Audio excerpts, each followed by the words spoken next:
Temporada que vem, aí eu trago o debate dos bastidores para cá, porque o programa também precisa disso. Falar sobre possível substituto, Raed, para o Gabigol. O Flamengo vai precisar ir ao mercado. Você acha que já tem dentro do elenco possibilidade de substituir o Gabigol? Lembrando que o Pedro tem uma lesão séria, né? O Pedro está fora da primeira parte do ano que vem, no primeiro semestre, pelo menos. O Beneca é polêmico. Ainda tem a cara de pau de falar que é meu amigo. Não, mas assim, pensando num... A gente não pode pensar no Flamengo do Tite. No Flamengo do Tite, era necessário um atacante de área e era necessário um atacante de área que brigasse por bola aérea, que brigasse por fazer o pivô, que o Gabigol não era esse cara. Ele só tinha o Pedro e a opção era o Carlinhos. Então, não é esse Flamengo. Agora é o Flamengo do Felipe Luiz. Como o Flamengo do Felipe Luiz joga? 4 jogadores de frente, mobilidade. Esses 4 jogadores de frente não necessariamente são atacantes. O Arrascaeta é um desses 4 jogadores de frente. O Gerson é um desses 4 jogadores de frente. Então o Flamengo tem Gerson, Arrascaeta, Michael, Bruno Henrique, Plata, volta do Luiz Araújo, volta do Cebolinha, volta do Pedro. Para mim não faz sentido ir ao mercado para pegar um jogador para disputar a posição com outros 5. Para mim o Flamengo já tem no elenco as peças necessárias para rodar ali e suprir a ausência do Gabigol nesse modelo de jogo do Felipe Luiz. O Flamengo vai fazer isso? Possivelmente não. O Flamengo tem muito dinheiro, gosta de investir em jogadores de nome. Então é esperar para ver o que a nova diretoria do Flamengo vai fazer. E aí, Gonza, teremos debate? Não, eu vou na linha do Raed. Eu acho que...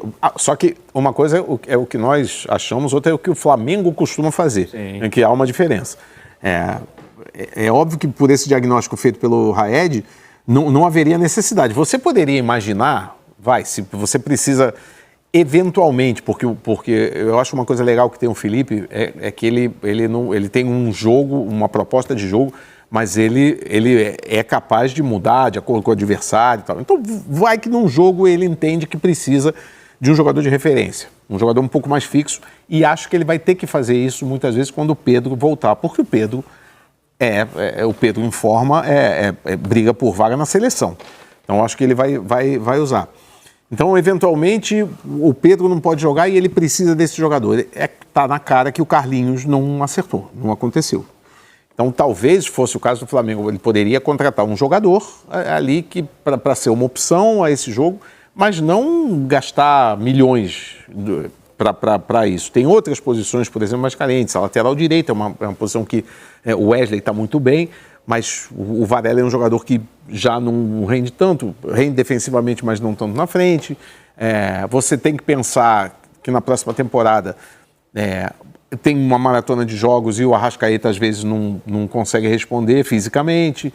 O próprio Gerson que vai ter, seleção brasileira. Então acho que jogadores para compor o meio-campo poderiam ser observados também. Na frente, eu sinceramente não acho que seja o caso de gastar dinheiro. Só que isso é o que eu acho, é o que o Raed acha. O que o Flamengo acha, normalmente é diferente. O Flamengo gasta muito porque tem muito para gastar e gosta exatamente dessa coisa, desse oba-oba, de jogadores midiáticos e tal. Agora, eu acho que, eu não sei que espaço o Felipe Luiz tem para interferir nisso. Se a gestão do Flamengo, a nova diretoria de futebol, porque vai ter uma eleição agora na próxima segunda-feira, chamar o Felipe Luiz para discutir elenco também, e não for só uma coisa que venha de cima para baixo, eu acho que o próprio Felipe tem condição de argumentar isso. Olha, vamos gastar, temos X para gastar, vamos direcionar para onde estiver com mais carência, a conferir. Mas vocês não acham que é um risco muito grande o Flamengo passar o primeiro semestre sem ter um jogador com essa característica? Eu entenderia, acho que concordaria com vocês, se o Pedro voltasse para o começo do ano, por exemplo. E aí um reserva para o Pedro pode ser algo reajustado dentro do elenco atual. Mas a gente já lembrou hoje, inclusive, que o calendário do ano que vem ele começa muito mais cedo. Então você já vai ter jogos valendo o Campeonato Brasileiro. Claro, tem toda a preparação para o Super Mundial, mas a temporada começa mais cedo com jogos decisivos. Tem Libertadores também. Não é um risco muito grande você ter só entre aspas, tá?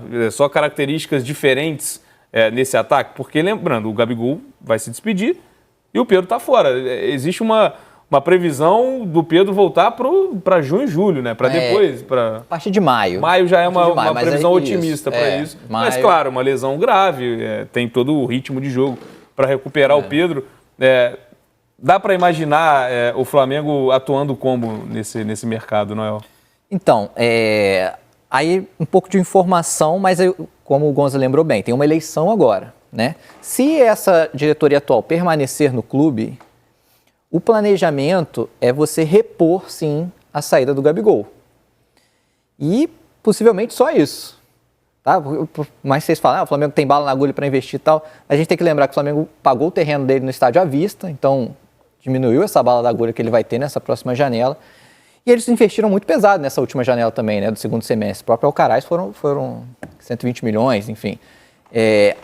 Tá nos planos. Inclusive, o Felipe Luiz, ele independe da eleição, né? Ele tem contrato até o fim do ano que vem. Isso até, só para dar o crédito, a gente deu essa notícia com a Letícia Marques, minha companheira lá do GE, que o Felipe Luiz já conversou com a diretoria sobre suprir essa saída do Gabigol. Inclusive sobre características de jogador que ele pretende. Ele não quer um jogador com as mesmas características do Pedro para ser esse reserva. Ele quer um jogador que tenha uma característica diferente, que possa jogar junto com o Pedro. A princípio seria um jogador para suprir o Pedro. Quando o Pedro voltar, ele possa brigar por essa posição e jogar junto. Então seria como se fosse uma característica parecida com a do Gabigol. Pois mas aí que eu não vejo... lacuna, porque nas outras posições o Flamengo tem titular e reserva para todas. Mas então, essa aí que é o que eu estava tentando falar. O Flamengo tem, contando comigo aqui, ó, vou até buscar. Arrascaeta e Gerson, isso aí são titulares praticamente absolutos do Flamengo. São 4 vagas de avançados, né, de frente. Arrascaeta e Gerson são titulares praticamente absolutos. Aí, jogadores que vão ficar para a próxima temporada. Luiz Araújo, Everton Cebolinha, voltando também de contusão, Gonçalo Plata, Bruno Henrique, Michael. São 7 vagas, são 7 jogadores extremamente capacitados para 4 vagas e a gente ainda vai ter a volta do Pedro, né? Sem o oitavo. O oitavo. O Flamengo tem. E se a opção é de um jogador de mobilidade que possa preencher essa vaga do Gabriel, o Flamengo já tem no elenco. Se você for pensar, eu quero um jogador para suprir a ausência do Pedro, porque eu quero jogar com um atacante de área referência que nem é o Pedro. Aí o Flamengo tem que ir no mercado. O Flamengo não tem. A gente vai debater muito isso ao longo da semana, porque, claro, é uma semana de despedida também para o Gabigol do Flamengo. A gente tem, claro, a penúltima rodada, mas na última contra o Vitória, o Gabigol se despede da torcida do Flamengo jogando no Maracanã. Noel.